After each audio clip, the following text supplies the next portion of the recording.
Hello everyone and welcome back to the Football Forecast, and it's official, it's finally happened. Graham Potter has been sacked as West Ham manager, and this needed to happen. It should have happened at the end of last season in my opinion, but they've finally got onto it, West Ham, and they have sacked him. I'll go through in today's video his football as well as how is Nuno going to change Nottingham Forest. So, what was the problems with Graham Potter and what is Nuno going to have to do differently? Well, first of all, they're going to have to be a lot quicker in their build-up play. It was so slow watching West Ham.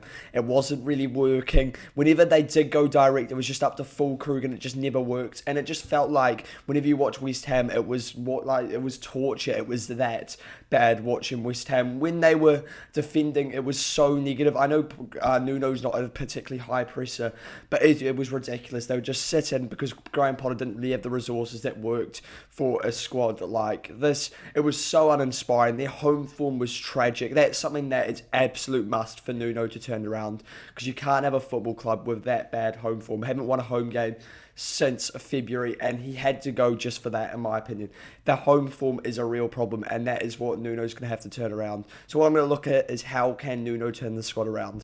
So yes, I think this is a very good appointment in Nuno. I really rate this appointment highly. I think this would have been one of the top managers I would have brought, and I think the style of football can suit West Ham well. I think they'll be playing well on the counter, and he has the ability to stabilise Premier League sides. We've seen him do this with Forest and Wolves. He's also done this in multiple formations, including a 3-back and a 4-back, which gives him that adaptability. What I'm going to, though, focus for this video is the 4-back, because I do think there is a chance he goes to the 3, and I'll mention it a little bit at the end, but I think the 4 is what West Ham should be going with, and let's get into this now.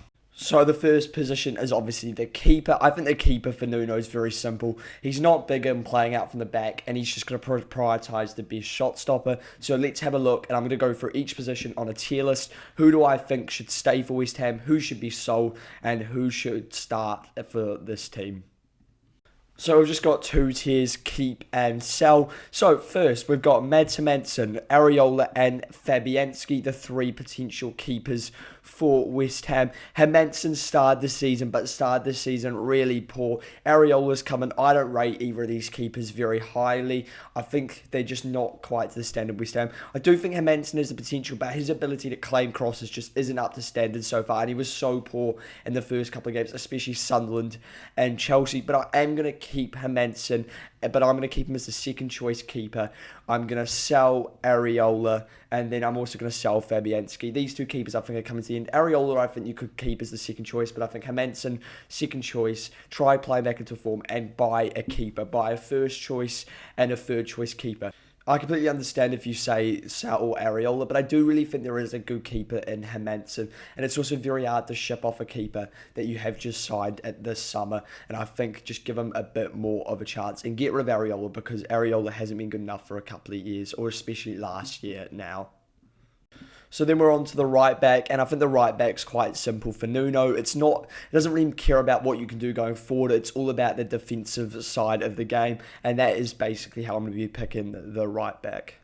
And I'd argue this is West Ham's strongest position. They've got Walker-Peters and they've got Aaron Wan-Bissaka, 2 very good right backs. Walker-Peters has started, I'd say, the season a lot better than Wan-Bissaka. Wan-Bissaka, especially against Chelsea, was terrible and has struggled. But I do really think Wan-Bissaka does suit Nuno's system, and he'll do really well under Nuno. So I'm actually going to put him in, definitely as keep and probably the starter. Walker-Peters, I think, has done a very good job so far, and he is definitely also keep. Both of those players also have the potential to play at left back, so we may have a look at that later. And then we're on to the 2 centre-halves. And these 2 centre-halves aren't going to have to do a lot going forward. They're just going to have to be very good defenders. They're often going to be in a low block, so have a bit of height about them. And they're just going to have to be very good at tackling. Basically what Milinkovic and Murillo did last year. As we saw in Murillo, it can be useful at times, though, to have a centre-half who's a bit better on the ball. Someone that can progress it up the pitch and create attacking opportunities, actually. Basically playing as a deep lying midfielder at points, which is what Murillo did do for West Ham. But you definitely need that sort of brute and Milinkovic in this side. So the first centre half is Igor, and I don't think he is good enough. He's just in on loan. I'm just going to say sell/get rid. Then we've got Mavropanos, and part of me thinks Mavropanos could work well in the system, and I'd actually give him a chance. I think he's got the ability. He's quite big. He's quite good in the air. I feel like he's a defender that could definitely play in a low block, and I'd probably pick him as like the third choice centre half. But I do think they need better, and I would sell Mavropanos. Then Todibo and Max Kilman. Todibo for me really needs to show his form that he has in the past. He's a really talented centre half. We know that he's really rated highly in France, but he's really struggled so far at West Ham, and it's just a real problem.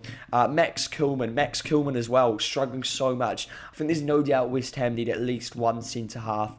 But I am good for now. I'm going to put Kilman and Todibo as the starters. I just don't know who else you can pick right now. But I would, on that, just give them a chance, I guess, under a new manager. But I 100% would be going in for at least one centre half, if not two, in January. So then on to left back, and I think left back is very similar to the right back, a defence first player, but at the same time, if you have a bit more attacking left back, I think there are ways you can make this work. Maybe you pick a slightly more defensive midfield, and I think West Ham have a couple of players like that for this system. So then on to left back, we've got Al-Hadj Diouf and Skull. Straight away, Al-Hadj Diouf in keep. He's been West Ham's really bright spark so far. And I really would try keep hold of Diouf and try find a way in Nuno's system to play him. I know he's not that sort of a distinct Nuno left back who's a bit more defensive, but I really think he could work. But I very much could see at some point Nuno going Walker-Peters or Wan-Bissaka, because I think they could do a very similar job to Neco Williams. Then the other left back I've gone with is Skull. Skulls is just a solid left back. He's very young. I don't know if he can reach the sort of standards of like top Premier League left backs, but I just think for squad depth for now, he's fine. If you lose Al-Hadj Diouf and then you would lose one of your right backs, then you'd be lacking fullback depth. So I think just keep him for now. He's also from the academy, good for registration purposes, and just good to keep some academy blood in the squad. So moving into the midfield, and this is going to be interesting to see what Nuno does here, because I don't know if he has the typical midfield that he wants. I think this is the hardest sort of to work out. So this right DM traditionally has been quite a big DM who's quite good defensively, like Singare, and then this allowed this one to be a bit more attacking but still very solid, like Elliot Anderson, and then this was the creative one. I think where West Ham is struggling is this right DM. They've signed a couple of players that could play there potentially, but then I'm not seeing an obvious player that's played in a lot of minutes for West Ham, and they may have to do something slightly different here. And they've also got to be careful here, because the midfield has been a real problem for Graham Potter. How does he balance this midfield to get the best out of everyone? We've seen how adaptable Nuno can be in the past. He's very good at sort of working with what he has. So this is very much going to be a guess at what I think he could do, but I don't think it's necessarily going to happen. So first of all, who could be that DM option? So you've got Guda Rodriguez. I don't rate Guda Rodriguez. I think he's too slow and he just doesn't suit the Premier League.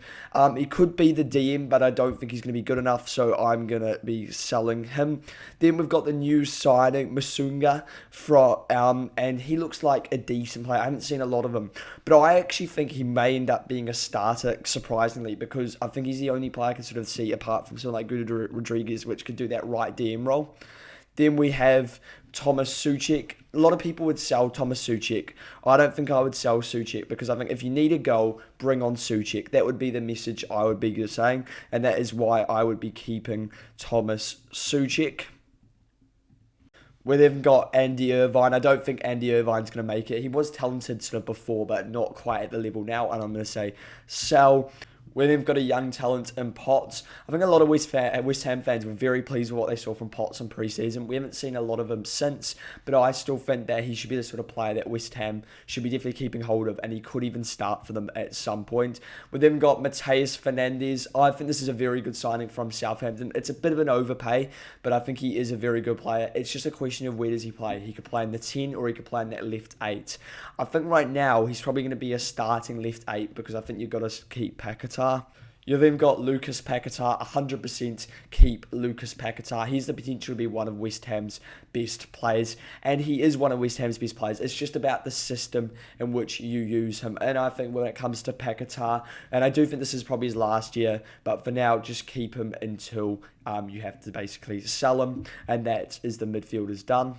So they're moving into the attack, and before I move into the attack, I would just like to say they 100% need a right DM. The only reason I put Magassa in is because I think he's the only player that could potentially do it, but they 100% need to go in and buy a right DM. And I am a little bit worried about the balance on this side of the pitch in this sort of area with having Juve, who's quite attacking, Mateus Fernandes, who's quite attacking, and I could definitely see Walker Peters or Wan-Bissaka being played as the left back. But anyway, let's get into the midfield, into the attack, and we have got an attack that needs pace, an attack that needs a striker who's just there to finish off the chances. That is basically what Nottingham Forest did. They had the likes of Anthony Elanga, Hudson-Odoi, and then they had the talent in the middle of Chris Wood. Chris Wood's basic job is just be in the box. He didn't have to do a lot of pressing. That's not really a concern of Nuno. It's all about just being in the box, arriving at the right time, and knowing where the back of the net is. And that is the key for West Ham. And it's all about finding a player that can do this for West Ham.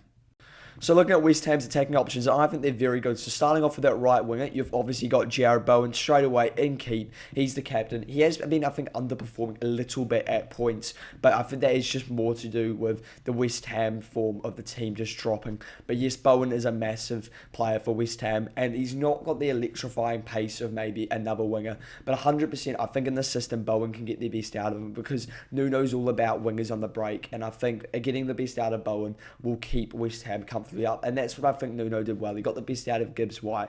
He got the best out of Anthony Elanga. He got the best out of his key players.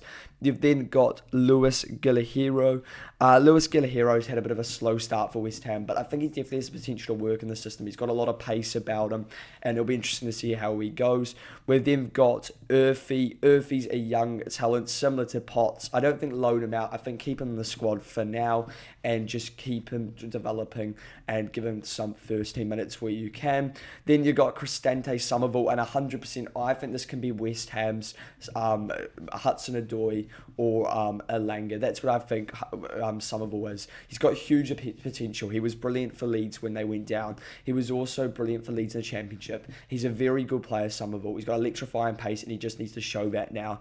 Then Wilson and Füllkrug. I do actually think these two strikers can work. Not a lot of West Ham fans are probably going to be like me for saying this, but I generally think Nicholas Füllkrug can work under Nuno Espírito Santo. I know it's out there, but I think Füllkrug is very similar to Chris Wood. Not very talented technically at all, but he does arrive at the right time. He's a very good hitter of the ball. He's got a good strike on him, and I really do think Füllkrug can be good. Wilson, I think Wilson's a great option for the last 30 minutes for West Ham, and that's what he can really do. I would be tempted to put Wilson as the starter, but he just can't stay fit. If Wilson can stay fit, though, he could definitely start.